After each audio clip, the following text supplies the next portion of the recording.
plaukdavo rodos 2 kartus. Kartą ir sugrįžti. Aš turėjau motociklą, mano jau likimas buvo, reiškia, šitą geresnis, o jie dabar nuvažiuoja ten, kaip sakant, šeštadieniais dar vykdavo paskaitas, bet nusimdavo nuo paskaitų šeštadieniais, dabar galite įsivaizduoti, reiškia, šeštadienio ant šiaudų, reiškia, kažkur tai, kaip sakant, per miegą. Ai va, šitą buvo dar skrendant. Tai irgi 52 metai. 52, jo. Tai jūs nuo šlaito su amortizatoriumi? Jo.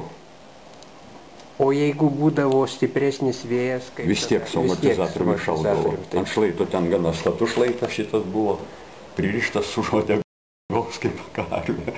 Ir supranti, patraukit, šaunu kaip raketai viršų. Į miško pakraštys ten toks. O pirmieji bandymai, pirmieji pakilimai vykdavo lygumoj turbūt? Jo, pašliaužindavom, bet labai nedaug. Iškart eidavom iš šlaito. Tik tai tiek, kad, pasakysiu... Vairais, kaip išmokdavot vairais? Avio modeliai buvo išmokę viską. Sėdom, skrydom. Tikrai. Tai tas aparatas buvo gana patikimas? Labai fainas. Stabilus? Labai. Su juo taip viskas ten. Labai malonus jo. Buvo viskas taip paspyris, įsikabini kairę ranką, dešinę ranką vairovą. Nu, dar kai kada nebūdavo su ko prisirišti. Paskiau jau per prievartą, kadangi pradėjo kontrolę, Jatarkas atėjo iš veterinarijos akademijos, jisai sako, vyrai, mus pakontroliuot gali. Tada sako, čia mes gausim bėdų. O sakykit, jūs neturėjot jokių šalmų, jokių galvoje apsaugot, nieko nebuvo tuo metu? Aš atvažiuodavau su motociklu, turėjau šalmą. Bet odinį, ne tokį kaip dabar šalmą. Odinių šalmų važinėdavau, bet skraidydavau, kaip sakyti, geriau, jauti geriau oro srovę. Ir nebuvo reikalaujama, kad užsidėt, ar buvo reikalaujama, kad...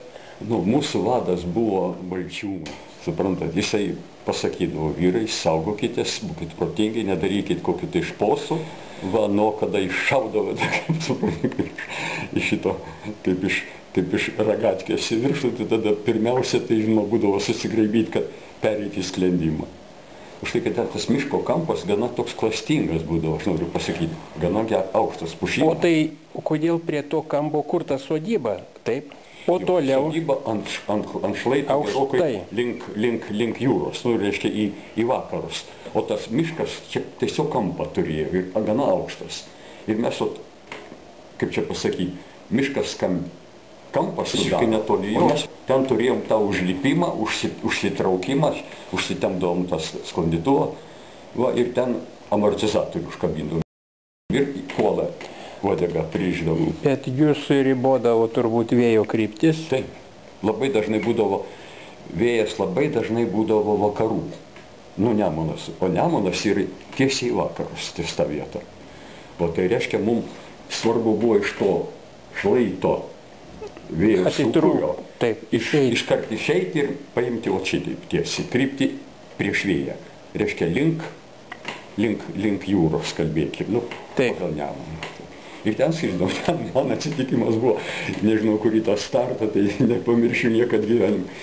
Aš jau išeinu iš to viso šito, jau reikia įtūpti karvę priešais.